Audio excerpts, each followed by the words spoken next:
बात अब ओबीसी समुदाय की रैली की। आज ओबीसी समुदाय की महाआक्रोश रैली आरक्षण में विसंगतियों को दूर करने की मांग को लेकर ओबीसी आरक्षण संघर्ष समिति का ये आंदोलन। ओबीसी आरक्षण संघर्ष समिति ने के आंदोलन का मामला 2018 के परिपत्र में संशोधन और सही रोस्टर बनाने की लोग मांग करते हुए आंदोलन कर रहे हैं। मांगों को लेकर न्याय समिति की सीएम गहलोत से भी वार्ता हो चुकी है। सभी मांगों को लेकर आज से शहीद स्मारक पर ये लोग धरना दे रहे हैं। पूर्व मंत्री हरीश चौधरी ने ओबीसी आंदोलन की चेतावनी दी थी। बाड़मेर से हजारों की तादाद में लोगों ने अब राजधानी में प्रवेश कर लिया है। मांगों के समर्थन में शहीद स्मारक पर ओबीसी वर्ग आंदोलन कर रहा है।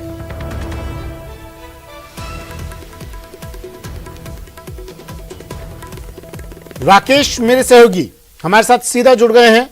ओबीसी आरक्षण संघर्ष समिति के इस आंदोलन में हजारों लोग मौजूद हैं। राकेश, क्या कह रहे हैं, क्या डिमांड है? हरीश चौधरी भी साथ आ गए हैं इनके, और क्या किसी तरह की कोई वार्ता हुई इनकी? कहा जा रहा है क्योंकि मुख्यमंत्री से इनकी बातचीत हुई थी लेकिन समाधान कुछ नहीं निकला। सहयोग किया, अपना साथी बन के साथ खड़े रहे। बिल्कुल देखिए सुमित, जिस तरीके से राजस्थान सरकार ने 2018 में एक परिपत्र जारी किया था, उसके बाद एक बड़ा विवाद खड़ा हुआ है। इस परिपत्र में जो है जिस तरीके की वार्ता जो लिखा गया है उससे ओबीसी वर्ग को बड़ा झटका लगा है और इसमें संशोधन की मांग को लेकर के ओबीसी वर्ग ने जो है सीएम से भी वार्ता की थी। जो ओबीसी आरक्षण संघर्ष समिति है उसकी वार्ता हुई थी, लेकिन सरकार ने इसको गंभीरता से नहीं लिया। हम तस्वीरें दिखाना चाहेंगे। शहीद स्मारक पर हजारों की तादाद में युवा यहां पर पहुंचा है और सरकार से जो संशोधन करने की मांग है उसको लेकर के मोर्चा खोला है। ये एकमात्र जिले के बाड़मेर जिले के जो है लोग हैं जिन्होंने ये मोर्चा खोला है। सरकार से मांग की है कि परिपत्र में संशोधन किया जाए, रोस्टर सिस्टम है उसको ठीक से किया जाए और जो नुकसान ओबीसी वर्ग को हुआ है उसको लेकर के जो है सरकार फिर से पुनर्विचार करे। यानी अब ओबीसी वर्ग ने सरकार के खिलाफ मोर्चा खोला है, या तो संशोधन करें या नहीं। और इस मामले को लेकर के पूरा जाट समाज एकजुट है। इस वक्त शहीद स्मारक पर जो तस्वीरें हम दिखाना चाहेंगे, खचाखच भरा हुआ है। यहाँ पर लोग अपने हाथों में पैम्पलेट बोर्ड सब लेकर के यहाँ पर प्रदर्शन कर रहे हैं। हमारे साथ राजाराम मील जाट हैं जो राजस्थान जाट महासभा के अध्यक्ष हैं। मील साहब, किस तरह की ये समस्या है, क्यों आज जाट समाज को सरकार के खिलाफ आंदोलन पर उतरना पड़ा है? खाली जाट समाज नहीं है, आरक्षित वर्ग का है। SC, SC, ओबीसी, माइनॉरिटी और इसमें HWSB, EWSB साथ में है। सब लोग मिले हुए, सब साथ में है, ऐसा कुछ भी नहीं। मैं ये कहना चाहता हूँ कि मैं तो 22 साल से यहाँ के सचिवालय से लड़ रहा हूँ और इनकी जो सरकार जिनकी आती है उनके दूनी रैंक थी। अब जाकर के बात उठता बात कहाँ से स्टार्ट हुई, जब RPSC से रिजल्ट आया RS और RPS का। RPS की ओबीसी की सीटें 16-17 आनी थी, उसमें 0 कर दिया। तब यहाँ तो सारी बात पकड़ में आई। पहले तो इन्होंने बहुत सी सीटें कम करी, बहुत से पटवारियों की कम करी, हम दिल्ली तक लड़ाई लड़े, RS का भी ऊपर नीचे किया, सारी जगह ये करते रहे कि वहां से बात पकड़ में आई। हमने बात उठाई, उन्होंने वो 15 सीट दे दी। उसके बाद में आज की तारीख में आरक्षण जो है वो 0 कर रखा है इन्होंने। लड़कियों का तो मिल जाता है, लड़कों का बिल्कुल 0 कर दिया। एक तो जो ओरिजेंटल था, जो वर्टिकल था उसको हॉरिजॉन्टल किया। हॉरिजॉन्टल करने से उसमें जो नुकसान हो रहा है, ये नुकसान कर रहे हैं, वो नुकसान उसको करें। और हमारी एक जो ये गुणा में गिनती करते हैं वहाँ नुकसान करते हैं। एक कैडर जो हमारा कैडर की जब गिनती करते हैं, जब कैडर की गिनती करते हैं उसमें नुकसान करते हैं, उसमें ऊपर नीचे कर देते हैं। तो मैं ये युवाओं के हित पर कुठाराघात हुआ है। हमारे साथ राजेंद्र चौधरी हैं जो इस आंदोलन को लगातार आगे बढ़ा रहे हैं। राजेंद्र चौधरी जी, क्या मामला है, किस तरीके से ओबीसी वर्ग के साथ कुठाराघात हुआ है? देखिए, आपने एक बात कही थी, मैं माफी चाहूंगा, ये जाट नहीं पूरे ओबीसी वर्ग का, जिसके अंदर राजस्थान की 92 से 94 वो सारी जातियां जो ओबीसी वर्ग में आती है विशेष करके, उसके अलावा SC, ST, EWS, MBC सारे वर्ग के लोग आज यहाँ आए हुए हैं। मैं आपको बताना चाहता हूँ मीडियम के माध्यम से कि 17 अप्रैल 2018 को तत्कालीन सरकार के अंदर कार्मिक विभाग द्वारा एक अधिसूचना जारी की गई जो भूतपूर्व सैनिकों के संबंध में थी, उनका जो इस राजस्थान के अंदर 12.5% का आरक्षण मिलता है सरकारी भर्तियों में, हम भी उनका सम्मान करते हैं, मिलना चाहिए। लेकिन जो उनको देने की व्यवस्था है, उस व्यवस्था के अंदर एक परिवर्तन किया गया, जिसकी वजह से विशेष करके 90% पद केवल ओबीसी पुरुष के जाने लग गए, जहां पर भूतपूर्व सैनिकों को लाना लग गए और ओबीसी पुरुष के पद 90% तक बिल्कुल खत्म हो गए। आज स्थिति यह है कि 1 लाख भर्तियां जो सरकार दावा कर रही है, उसमें ओबीसी पुरुष के मात्र 500 से 600 पद है। ये बिल्कुल ओबीसी वर्ग को बड़ा नुकसान है। कई जातियां ओबीसी में शामिल होती हैं और हम ये जो युवा है, बेरोजगार युवा हैं, ये यहाँ पर आए हैं और निश्चित तौर पर अपनी मांगों को लेकर के यहाँ सरकार के खिलाफ मोर्चा कर रहे हैं कि जो परिपत्र जारी किया गया था उसमें या तो सरकार संशोधन करे और नहीं तो फिर अब ये जो है एक जिले से शुरू हुआ है और यहाँ पर जो है जो समाज के ओबीसी वर्ग के प्रबुद्ध लोग भी यहाँ पर मौजूद हैं। किस तरह की तकनीकी खामियां इस परिपत्र में हैं, क्या सरकार को करना चाहिए इसको लेकर? देखिए, आरक्षण के नियम बहुत स्पष्ट है, किसी में कोई अस्पष्टता नहीं थी। इसके बावजूद जो भूतपूर्व सैनिकों के लिए आरक्षण के नियम राजस्थान सरकार ने 1988 में बनाए थे, उसके मुताबिक भर्तियां होती भी थी, किसी को कोई एतराज नहीं था। 17 अप्रैल 2018 को जो भूतपूर्व सैनिकों का आरक्षण नियम है, उसमें एक संशोधन किया गया। उस संशोधन की वजह से इस तरह की विसंगति पैदा हुई कि ओबीसी कैटेगरी के। शुक्रिया राकेश, तमाम जानकारी के लिए, तस्वीरें दिखाने के लिए। ओबीसी आरक्षण को लेकर महाआक्रोश रैली शहीद स्मारक पर। एक ब्रेक ले लेते हैं, जल्द हाजिर होंगे।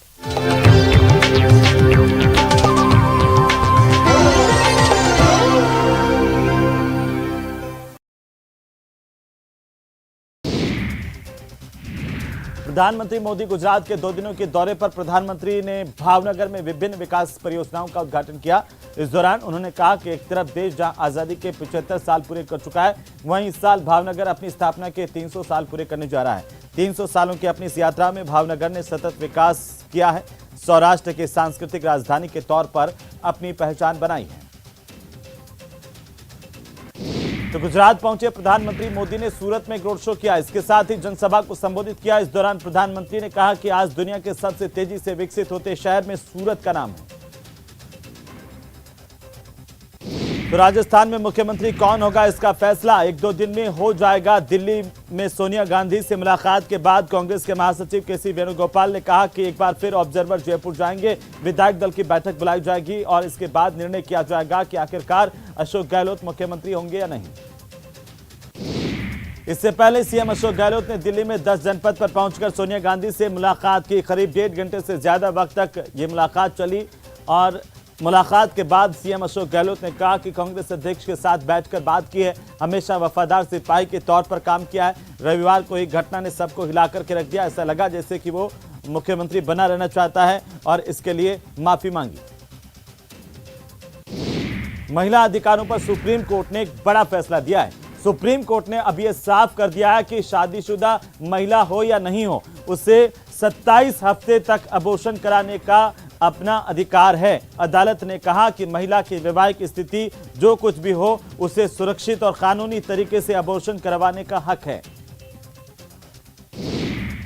बुधवार की रात उधमपुर में बस स्टैंड के पास खड़ी बस में अचानक से धमाका हुआ। इस ब्लास्ट में 2 लोग घायल हुए हैं। अभी पुलिस और एजेंसियां ब्लास्ट की गुत्थी सुलझा पाती कि तब तक गुरुवार तड़के एक और बस में धमाका हो गया।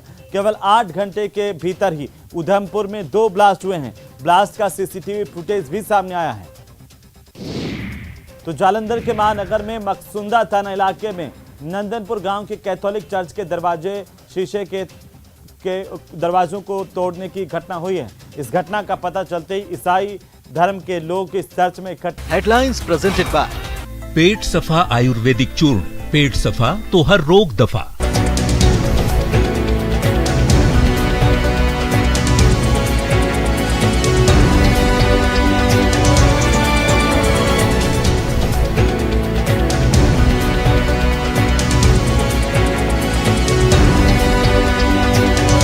हेडलाइंस प्रेजेंटेड बाय पेट सफा आयुर्वेदिक चूर्ण, पेट सफा तो हर रोग दफा।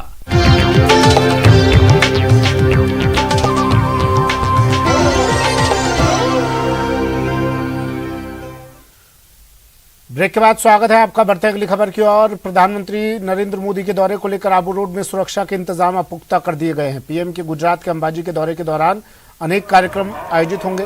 वो अंबाजी में करीब 7,000 करोड़ से ज्यादा की लागत के विकास कार्यों और परियोजनाओं का लोकार्पण और भूमि पूजन करेंगे। इनमें नव स्वीकृत Taranga Abu road railway line project के साथ ही प्रधानमंत्री आवास योजना के तहत 45,000 आवास 124 करोड़ की लागत से अंबाजी बाईपास रोड का लोकार्पण भी शामिल है। स्वागत की तैयारियों को लेकर राजस्थान के प्रदेश अध्यक्ष सतीश पूनिया पिछले 3 दिनों से खुद तैयारियों का जायजा ले रहे हैं। सतीश पूनिया ने आबू रोड के लोगों को मार्केट में पैदल घूमकर पीले चावल देकर न्योता दिया।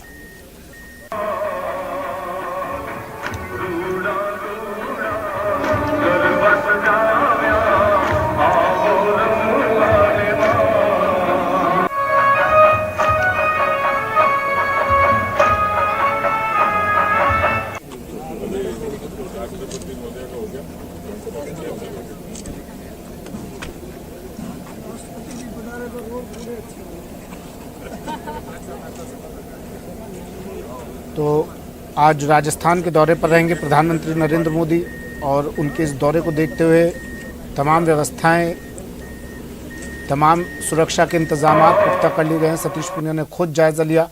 पीएम नरेंद्र मोदी का सिरोही दौरा आज। पीएम मोदी आज आबू रोड आएंगे। बीजेपी प्रदेशाध्यक्ष सतीश पूनिया ने खुद इसके लिए पीले चावल बांटकर लोगों को आमंत्रित किया। मोदी के दौरे में आने का न्योता दिया। गुजरात के अंबाजी से आबू रोड मानपुर हवाई पट्टी पर आने का प्रधानमंत्री का कार्यक्रम।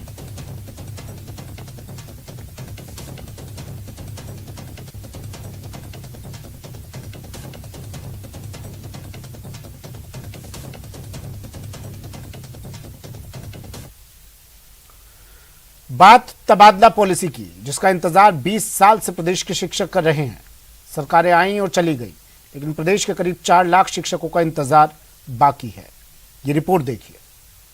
हमारी मांगे, हमारी मांगे, हमारी मांगे। अभी 3rd ग्रेड के बारे में सरकार स्थानांतरण नहीं कर पा रही है। तबादला पॉलिसी को लेकर शिक्षा मंत्री का ये बयान सरकार की नीतियों को बताने के लिए काफी है। तो ये बयान प्रदेश के 4 लाख शिक्षकों को जोर का झटका भी है। प्रदेश के 4 लाख से ज्यादा शिक्षक करीब 20 सालों से इसका इंतजार कर रहे हैं, लेकिन पिछले 3 चुनावों में वादों और दावों के बाद भी दोनों में से किसी भी पार्टी की सरकार ने इस पर गहराई से काम नहीं किया। अगर शिक्षा मंत्री की माने तो अभी विभाग पॉलिसी बनाने की भूमिका ही तैयार कर रहा है। पॉलिसी हम अलग अलग राज्यों की पॉलिसी का अध्ययन कर रहे हैं और अध्ययन करके एक पॉलिसी तो बना के हमने दी थी, तो उस पर यह आया है कि अन्य राज्यों में क्या पॉलिसी है, उस राज्यों की पॉलिसी का अध्ययन करके विस्तृत अध्ययन करके दोबारा इस पॉलिसी को सबमिट करेंगे। शिक्षा विभाग के इस ढूलमूल रवैये से शिक्षकों में आक्रोश है। हमारी मांगे, हमारी मांगे। लेकिन ये तय है कि 2 दशकों से सरकारों की कमजोर इच्छा शक्ति में अटकी तबादला नीति के आने में अभी भी और वक्त बाकी है। मौजूदा सरकार अपने 4 साल पूरा करने जा रही है और लगता नहीं कि इस कार्यकाल में इस पर कोई नीतिगत फैसला हो पाएगा। यानी शिक्षकों की तबादला नीति कब और किस सरकार के वक्त तैयार होगी, इसका जवाब मिलना अभी भी मुश्किल है। जैसलमेर में इटली से आया दूल्हा बारात के साथ पैदल ही अपनी दुल्हनिया को ब्याहने गया। नाचते गाते बारातियों का घरातियों ने स्वागत किया। हिंदुस्तानी लिबास में पहुंचे मतिया ने लाल जोड़ा पहने कविशा के साथ भारतीय रीति रिवाज से 7 फेरे लिए। दुल्हन के धर्म भाई अशरफ अली ने कन्यादान किया। इस दौरान लोक कलाकारों ने भी समा बांध दिया। दूल्हा दुल्हन तो विदेशी हैं, लेकिन विवाह पूरी तरह सनातन और भारतीय संस्कारों के अनुसार संपन्न हुआ। दोनों ने 7 फेरे भी लिए और जन्म जन्म तक साथ निभाने की प्रतिज्ञा भी की। विदेशी जोड़े का विवाह समारोह स्वर्ण नगरी यानी जैसलमेर में संपन्न हुआ। दूल्हा बने इटली के मतिया एस्पोसितो ने बारात निकाली, जिसमें लोक कलाकारों ने जमकर ठुमके लगाए। बारात एक निजी रेस्टोरेंट पहुंची, जहां लड़की के धर्म भाई ने बारात का शानदार स्वागत किया। रेस्टोरेंट में ही विवाह का मंडप सजाया गया, जहां पूरे सनातन परंपराओं के साथ विवाह संपन्न हुआ। वर वधू ने 7 फेरे लेकर जन्म जन्म तक साथ निभाने की प्रतिज्ञा की। शहर के लोगों ने वर वधू को आशीर्वाद दिया। दुल्हन के धर्म भाई अशरफ अली और योगेश पुरोहित ने कन्यादान कर अपना फर्ज निभाया। खुशियों से भरी इस शादी में हर कोई बहुत खुश नजर आया और दुल्हन कविशा ने इसे कभी ना भूलने वाला लम्हा बताया। सब कुछ तो बहुत सुंदर है और अशरफ भाई, मेरे धर्म भाई, बहुत सब कुछ अरेंज किया, सब कुछ देखा कि इतना सुंदर हो सकता है, इतना बना लिया। Very happy to stay in India for my wedding, for my wife, for organization to Ashraf, to this fantastic hotel, fantastic people. I'm very happy. पश्चिमी राजस्थान का महाकुंभ कहे जाने वाला बाबा रामदेव मेला समाप्ति के बाद मेला परिसर और रामदेवरा कस्बे में बिखरी गंदगी को हटाने के लिए एनजीओ, भारी कंपनियां और कई संस्थाएं आगे आकर श्रमदान कर रूनीचा नगरी को साफ सुथरा कर रही हैं। एनएलसी इंडिया लिमिटेड के बरसिंगसर परियोजना की सामाजिक दायित्व और आज़ादी के अमृत महोत्सव के तहत स्वच्छता के लिए एकजुट भारत के ध्येय को ध्यान में रखते हुए रामदेवरा मंदिर की सड़कों पर प्रशासन के सहयोग से स्वच्छता जागरूकता अभियान चलाया गया। कार्यक्रम में मुख्य अतिथि विकास अधिकारी किशोर कुमार और विशिष्ट अतिथि के रूप में रामदेवरा सरपंच समंदर सिंह तंवर ने शिरकत की। टीम के सदस्यों ने उपस्थित सभी लोगों को स्वच्छता के महत्व के बारे में जानकारी देकर सहयोग देने पर आभार प्रकट किया। कार्यक्रम में सभी नागरिकों ने बढ़ चढ़कर हिस्सा लिया।